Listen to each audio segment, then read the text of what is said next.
The sky had turned violet, like a bruise stretched across the horizon. Pinky opened her eyes and found herself surrounded by swirling shadows and faint echoes of cries in the wind. Where was she? The last thing she remembered was a melody, soft and haunting, that drew her in like a siren's call. "Run!" someone shouted in the distance. She turned to see Kiki, her face streaked with ash, pulling Boba by the arm. Behind them, a massive dark mist crept like liquid smoke, swallowing everything in its path. Pinky stood frozen until Boba's scream jolted her back to her senses. This wasn't their world anymore. It had changed, corrupted. Somewhere between music and memory, something or someone had rewritten reality. "That thing, it's Tox," Kiki panted, hiding behind an upturned tree. "He's absorbing everyone's energy and using it to control them." "He used to be our friend," Boba added, voice trembling. "But he's not the same, not after Sulfur disappeared." Pinky clenched her fists. Sulfur, the gentle mentor of their group, had been missing since the last performance. No one knew what had happened until now. From the darkness, a figure stepped forward, face twisted in agony, a single crimson eye glowing. "Tox. Join me or fade," he said. "Music is power, and I will never lose anyone again." The group scattered. Pinky found herself in a strange cavern lined with glowing runes and a mysterious coffer in the center. She heard whispers, voices offering her power, beauty, identity, a way to restore everyone's faces, their true selves. "Don't listen," Kiki warned, arriving just behind her. "It's a trap." But Pinky, tired of running, reached for it. In an instant, a surge of energy burst from the coffer. The shadows howled and the cavern shuddered. "What have you done?" Boba cried. A wave of darkness expanded outward, overtaking nearby forests and towns. The coffer hadn't saved them. It had awakened something ancient. In the chaos, Black stumbled upon a discarded hat, embroidered with arcane symbols. He placed it on without thinking. The effect was immediate.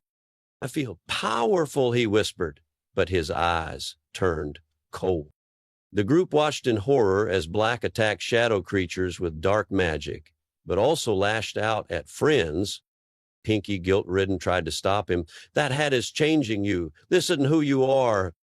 "Maybe this is who I was meant to be," Black replied. "No more weakness, no more pretending."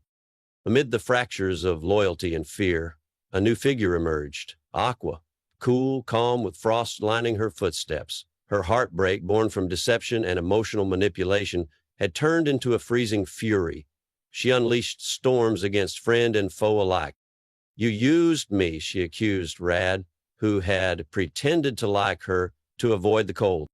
"It started as a trick," Rad admitted, "but it became real. I care for you." But her pain was too deep. She summoned a winter cyclone, threatening to wipe everything clean. It was then Tox returned, but this time Sulfur was with him, barely breathing but alive. "Stop," Sulfur croaked. "This was never the way." Tox froze. "You were trying to save me," Sulfur said, touching his arm, "but look what you've become." The shadows began to recede. In one final clash, Pinky, Kiki, Boba, and Rad stood against Black, still possessed by the cursed hat, and Tox on the brink of collapse. "You think your friendship can undo all of this?" Black roared. "No," Pinky said, "but it can start something new." Together, they played the melody from their first concert, the one that brought them together. Light returned, the curse shattered, the coffer cracked and released a burst of energy, restoring the world bit by bit. Mr. Fan Computer, once thought corrupted, rebooted himself. System restored. Welcome back, friends. Even Aqua, Heart Thought, extended a hand to Rad. "Maybe we start over?" Rad smiled, handing her a melting ice cream. "No tricks this time." The story ended not with a battle, but a concert. The Sprunki played for a crowd of friends, old and new. No masks, no shadows, just music and the truth.